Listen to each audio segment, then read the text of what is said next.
In the meantime, I'm very pleased to have on the line with us Governor Don Siegelman, the former governor of Alabama, 1999 to 2003. His story is profiled in the new documentary by Steve Wimberly, Atticus versus the Architect, the political assassination of Don Siegelman. Of course, Steve Wimberly was on our show yesterday talking about this.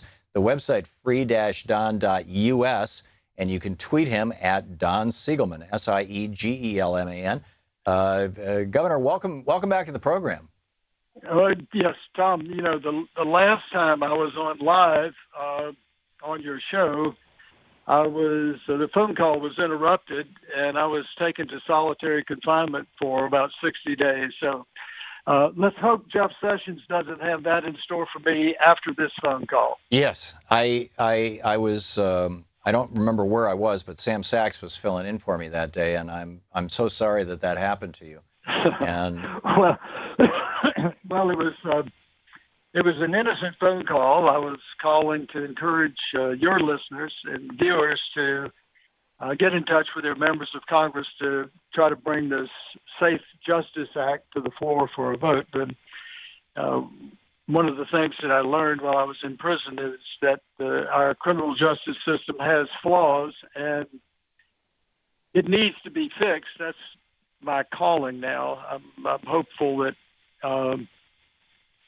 once things settle down and once I have a little more freedom to travel, I can get to some members of Congress and make my case and offer some suggestions that will hopefully help balance the scales of justice and, in a sense, reset our moral compass, at least as far as criminal justice is concerned. Yeah. I'm still concerned, frankly, about the theft of our elections. I mean, this, in my mind, and correct me if I'm wrong, this all began when you went to bed in November of 2002, as I recall, thinking that you had won the election, had been called by the AP and everything else for governor of Alabama against Bob Riley, the Republican, who was, being supported by Karl Rove. And in the morning, you woke up and you had not won the election. Do you care to speak of that, or would you rather?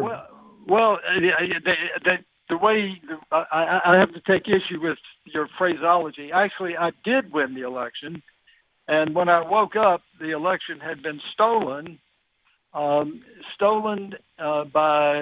with the help of two people. One who immediately went to work for Jack Abramoff or Jack Abramoff related company, the Alexandria Group, and the other who was Karl Rove's client and Jeff Sessions' protege, Bill Pryor, who was quickly nominated and confirmed on a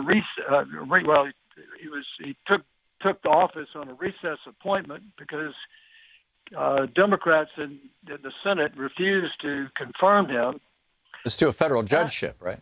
Yeah, he is on the 11th Circuit Court of Appeals, through which all of my appeals had to travel. And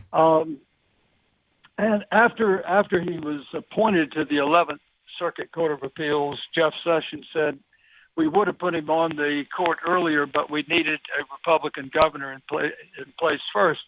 Bill Pryor was the one who sealed the election for my opponent by certifying the false ballots, the false election totals in 2002.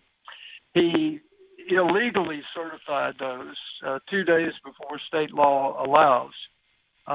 So anyway, we are. So my after that I said, well, look, I'm gonna live to fight again, and I'll run in 2006. And it was after that Jeff Sessions' retired FBI agents started building a case against me. I think your listeners might be interested in noting that in 2003, when political surveys showed that I would win re-election easily in 2006, the state Republican Party chairman, Marty Connors, went to Washington to meet with Jeff Sessions to understand the parameters under which Jeff Sessions would run for governor against me in 2006. It was after that meeting that Jeff Sessions' retired FBI agents, who used to work for him when he was the U.S. Attorney in the Southern District built the two cases against me, one in 2004, which the federal judge presiding said it was the most unfounded criminal case over which he had presided in his entire 30 years on the bench. And then the other in 2006, of which cost me the election in 2006 and also cost me 88 months of my life. Yeah, in a federal prison. The weaponization of the criminal justice system is something that we've come to expect from, brutal despotic regimes. Whether it's the communist government of China or Cambodia or something like that. Vietnam. But it's not something that has historically been trained in the United States against politicians, arguably with the exception of against people of color who have political aspirations, particularly, from the 1870s to the 1970s, arguably. Sure. But can you speak to that, this weaponization of the criminal justice system? We know that my election was stolen. We know that the Department of Justice was used as a political weapon. We know that that the Department of Justice has been engaged in a cover-up of its own wrongdoing. We know that the U.S. Attorney who led my political prosecution now has managed to get the documentary banned in the heart of Dixie.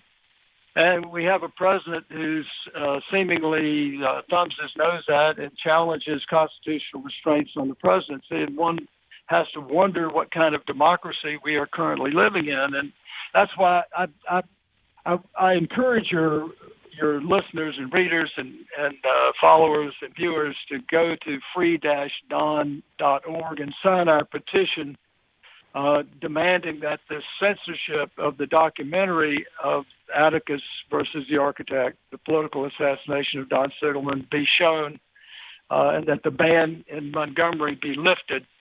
Now, is this all of Montgomery, Alabama, or is this just the Capri Theater? That's just. Well, it's just the Capri Theater, but that was the theater that Steve Wembley had a contract with to show the documentary, and then they pulled the contract when they realized that the documentary was going to be embarrassing to one of their board members, Laura Canary, who is, of course, featured in the documentary because she engaged in multiple acts of misconduct.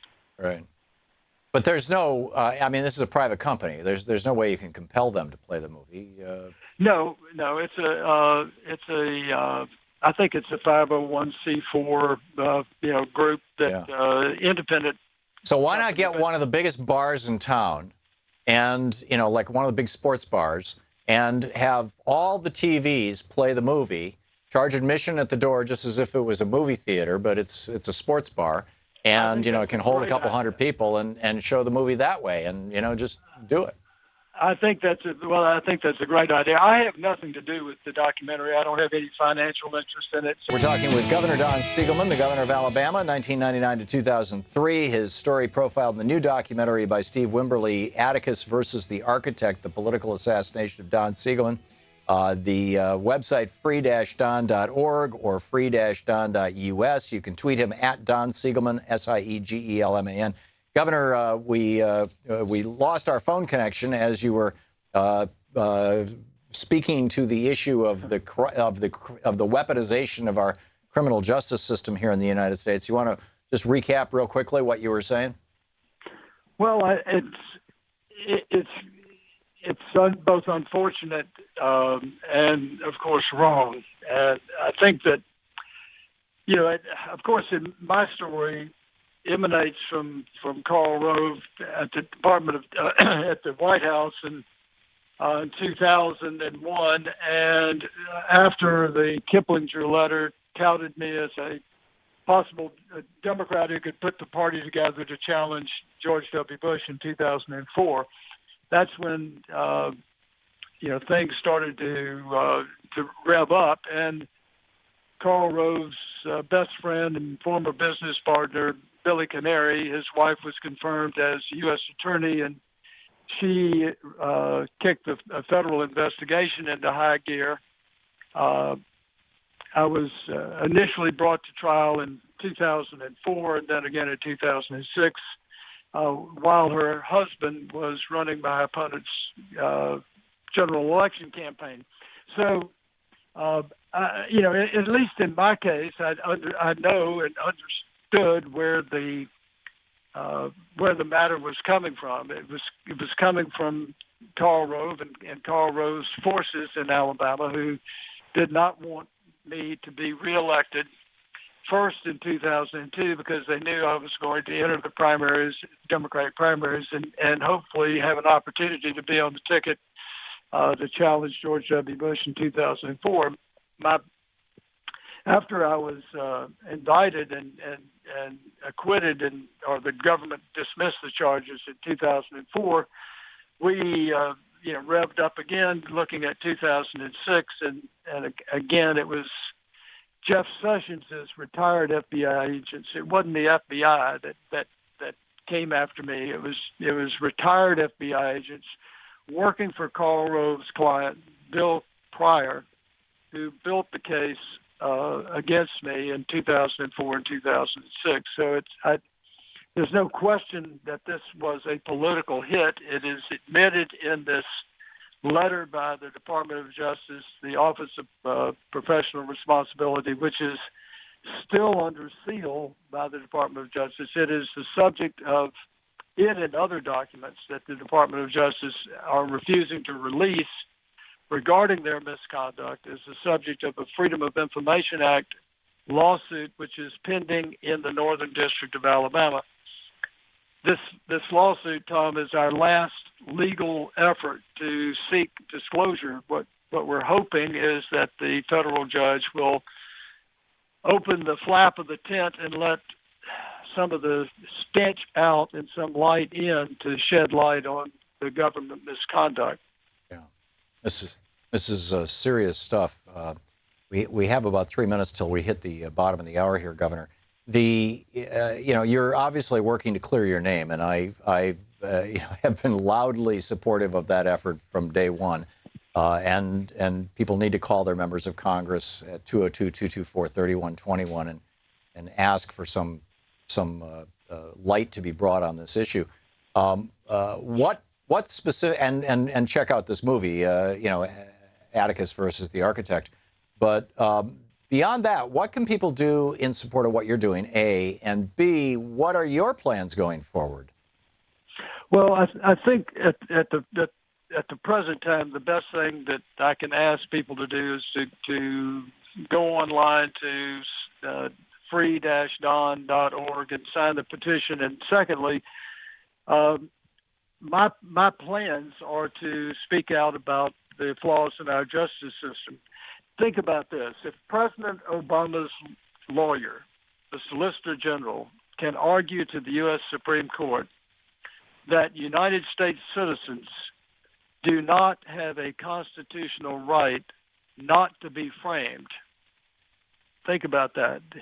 Obama's lawyer argues that we don't have a constitutional right not to be framed. If it was that bad under President Obama, what will it be like under Jeff Sessions and Donald Trump? Whoa. So, Wait, they actually argued in federal court that there was nothing wrong with the state of Alabama framing you? No, they argued it. Or the federal prosecutor framing you? The Solicitor General argued to the United States Supreme Court on January the 4th, 2010, that U.S. citizens don't have a constitutional right not to be framed. The point I'm making is that even at the highest level, there's an umbrella of protection over prosecutors and investigators to get convictions by any means necessary. Right. And wrong-headed people argue that we not only need to do that, but we need to give these people the longest prison sentences possible. So there are multiple things multiple issues that need to be attacked and corrected and modified to balance the scales of justice. That's what I hope to do in the coming years. And so right now, go to my website, free-don.org, sign the petition, and I'll when things loosen up and I'm able to travel, I'm going to be in D.C. arguing with members of Congress to make some changes in our justice system. Well, that's great. The seat right next to me here is got your name on it, Governor. It's I hope you can come and visit us and be live and on the air with us.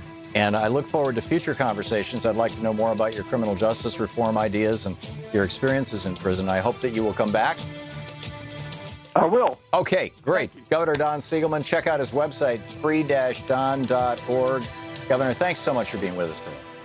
Thank you, Thom. Great talking with you. Great talking. So glad that you are out. It is wonderful.